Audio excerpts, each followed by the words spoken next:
What's up, everybody? It's Aaron Duncan here with the Necessary Bluntness Sports Talk, back here again with another video. We're going over training camp days 3 and 4. I didn't post a video yesterday for day 3, but I do want to combine for day 3 and 4 just because of the first 2 days of practice in shoulder pads. And day 3, Cam Newton, obviously, this is a place we got to start, man. But before we actually get started, make sure you guys hit the subscribe button, give the video a thumbs up. We're going to be giving these updates throughout training camp just to talk about some things, and I want to hear you guys' thoughts down below in the comments. So make sure you leave some feedback about any topic that I talk about that you have some feelings towards, so we can talk it up, chop it up. However, of course, we got to start with Cam Newton. Like I said, he is going to be the most important piece to this team this year when it comes to the success of our team, obviously. He had a maintenance day on day 3 of camp for the first day of pads, just because the rest of the shoulder, you know what I'm saying? He put up 80 passes in the first practice. Can't remember, they didn't really give an accurate number in the second practice, but they claim there's no limitations. However, they have a maintenance day, and I don't blame them. I know they went a little bit too hard on his shoulder in training camp last year, and they had to pull back later, so they're going to kind of pace it and space it out and bring him on slow. They're pretty good about doing that. Like I said, this is training camp. You just want to see some stuff, but in day 4, he actually did practice, and he did some pretty good things. There's some decent throws, you know what I'm saying?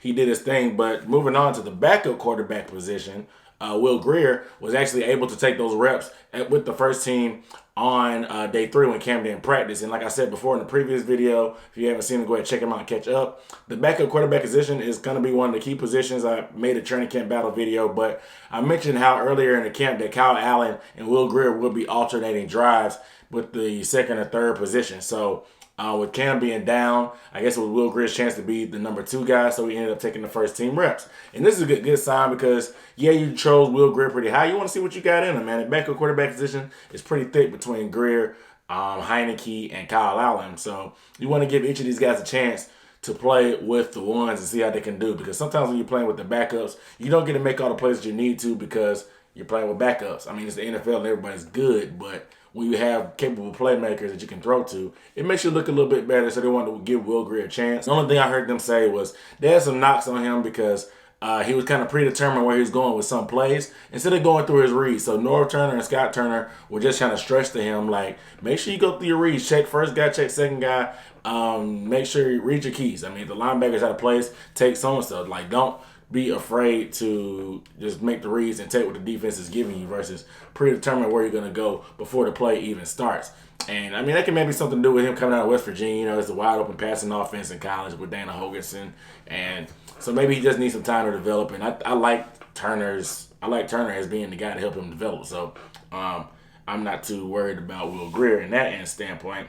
But staying with the offense, let's talk about probably the camp MVP, at least offensively so far, Curtis Samuel. Curtis Samuel has been balling out. If you watch any highlights offense on the internet, it's probably had Curtis Samuel in it. He was the guy that caught that deep bomb from Cam Newton. He's also been going at it in one-on-ones with Dante Jackson, making crazy catches. And, I mean, every day it just seems like he's the guy that has a big-time play if you look at the Panthers' Instagram.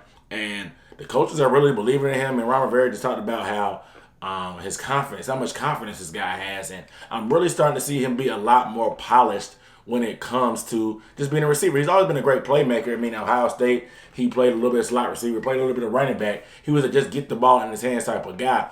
But with Norv Turner in this system and Lance Taylor as the receivers coach, they're really trying to polish him and work on his mechanics. And they did a write-up with Jerry's Wright this week, and they asked him about Curtis Samuel. And I read the article, but Jerry just said that he was always, like, Curtis Samuel has always been quick and fast, but to see him actually run great routes in his hands is just amazing. You know, this type of playmaker with hands like that is great. He's made some great adjustments and great catches if you've seen those plays on Twitter and on Instagram, and that just says a lot because we know that Curtis Samuel invested in that jug machine for himself and just to make that transition into his position seamlessly. I mean, he's always going to have that yards at the catch factor and that playmaking factor in it. But we can bring him around to be a polished wide receiver that can run precise, dependable routes. I like what I'm saying. But just to stay with the Jerry's Wright conversation, I want to talk about him a little bit because that third wide receiver position is a battle I have not really paid attention to, but it's going to be up for grabs. I know we know DJ Moore and Curtis Samuel are pretty much going to be the number 1 and 2 wide receiver, even though we know we have a system where the ball pretty much gets spread around and there's no really number 1 or 2 receiver. However, those two will be the top 2 guys, period. We all know that. But as far as the number 3 position, With Torrey Smith coming off of the pup, it's going to be a toss-up. With Torrey Smith, Jarius Wright, Chris Hogan, 3 dependable guys, 3 vet guys. I know Torrey, they've let him run a lot, like to open up a lot of plays. He runs deep, takes the top off the defense, and let those deep crossing routes by DJ and Curtis work, while, of course, Greg Olsen's working in the middle of the field. So you need a speed guy sometimes in the slot like Torrey Smith. However, Chris Hogan, he's not that fast, but he's one of those guys that's from the Patriots, of course. They just finds a way to get open deep all the time. So he's going to be crafty in doing that. He runs good routes. He's got pretty good hands. He's a dependable target for Cam out there.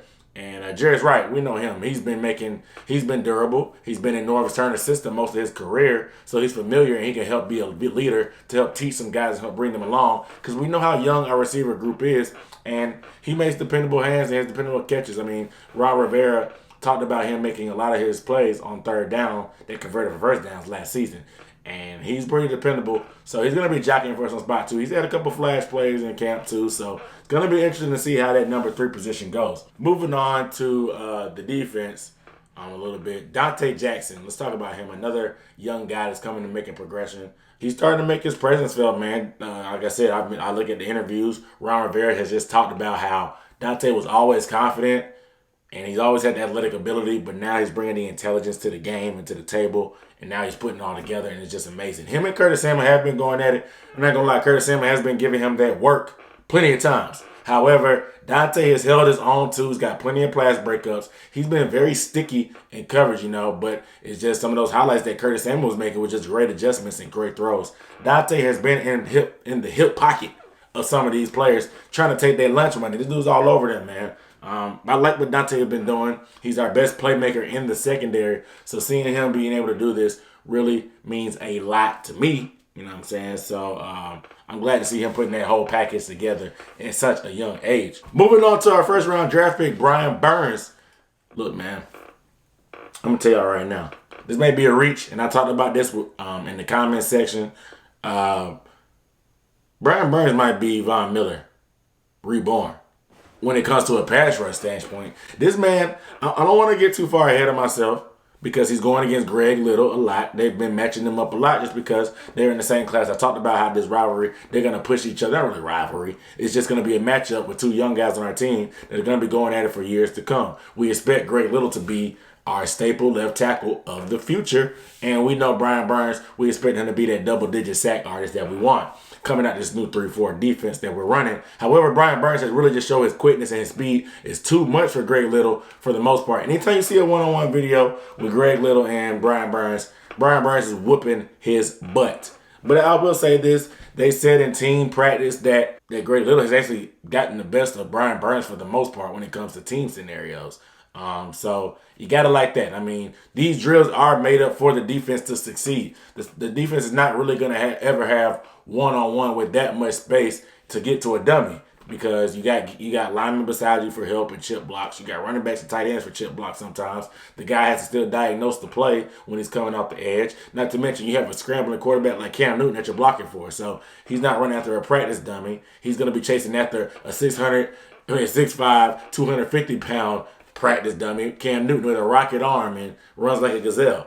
So it's going to be a little bit different. So I like that Greg Lewis actually stepped up in gameplay and made more plays because I ain't gonna lie, I was getting nervous seeing those videos about him getting beat by Brian Burns. But they're just a statement to Brian Burns of what he can do. Ron Rivera says he showed what they thought that he was going to show, the speed, the quickness, the ability to get to the passer. However, they want to see him make a complete outside linebacker. That way he's just not a scenario guy in his first year. They want him to be able to be on the field every down if they need him to be. So it'll be interesting to see how he develops. Speaking of the D-line, they were talking about just a quick note about KK Short and Gerald McCoy. Apparently they've been getting real close and they've been real tight. I mean, this is good to see. Like, they've had instant chemistry is what they're calling it. And this is good for our 1-2 punch inside that I'm really ready to unleash on these NFC South quarterbacks. It's going to be scary with our guys up front. And I think between Gerald, Terry, and KK, good luck. Good luck opposing quarterbacks. It's going to be a long day.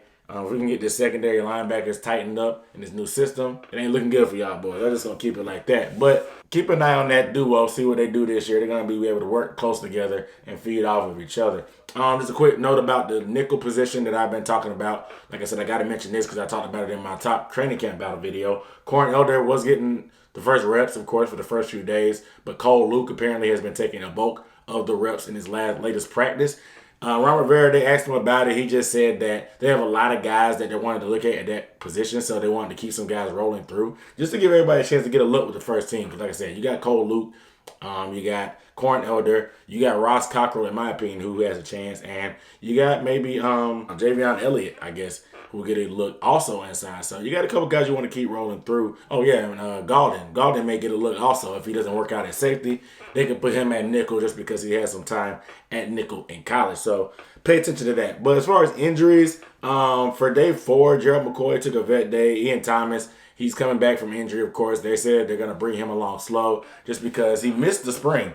So we don't know what kind of shape he's in exactly. Of course, he probably did some stuff on his own in between time, but he was rehabbing. He was off in the spring. They're not going to throw him out there, give him 50 reps, even though they want to groom him to being the #1 guy and get quality reps in practice, of course, to tell him to get better because Ian Thomas has the athleticism. He's just so raw that he needs experience, whether it's in practice or in a game. Like any kind of experience he gets at the tight end position will be valuable. So the more he's on the field, the better, but they're bringing him on slow. They don't want to kill him off rip, and they just brought him back. So pay attention to that, the workload for him. Darrell Williams and Matt Paradis returned to practice after taking a vet day on day 3, along with Cam and Mario, and I think Dontario Poe also took a vet day on day 3, but they were back on day 4. No really concern right there injury-wise. They want to keep the load light on them. They have lower extremity injuries, and offensive linemen getting rolled up on and stuff, especially with pads on, can be dangerous. So you don't want to press the issue. And they're just not coming back from injuries too. So you want these guys to be healthy. I think Ron Rivera's learning his lesson after we lost 4 starting linemen in training camp last year. 3 of them for the season. 1 was just hurt. He's being smart about managing these guys' workload. This is probably the most depth we've had at offensive line, so you can afford to be a little bit more reckless, but you don't want to have to use your depth this early into training camp. So shout out to Ron Rivera for managing that load there. But I think that's it, though. I think that's all the injury-wise. I think Kyle Love had an injury. I think it's a leg injury. I think he tweaked something. So we'll see there. Of course, Kyle Love's going to be in that deep D-lineman rotation. We did break him back. So pay attention to that. But we'll see what's going on day 5, man. I think they're going to back off. Day 5, I don't know when day 5 next practice is, but I'll pay attention and see. I don't know when they're going to get a day off yet. We'll see, though. But I'm anxious. I'll be going to Fan Fest, you guys, next Friday. I'm going to probably take the whole day off and probably tailgate with the Roaring Riot fan club there. And then, so if you guys are going to Fan Fest, let me know down below in the comments. Maybe we can shout out, take a picture or something, show it together, whatever. We'll see. Charlotte's a big place and Bank of America is huge. So we will see. But you guys make sure you subscribe, man. I'm going to be dropping these videos, of course. Make sure you give the video a thumbs up. I can't stress it enough. But when you subscribe, make sure you hit the bell icon. Because YouTube is just tripping and acting a donkey right now. They don't want to send out the notifications for my videos to everybody. So the only way to make sure is to make sure you hit the bell icon also. So without further ado, I'm Aaron Duncan signing off with the Necessary Blunt and Sports Talk. I'll see you next time.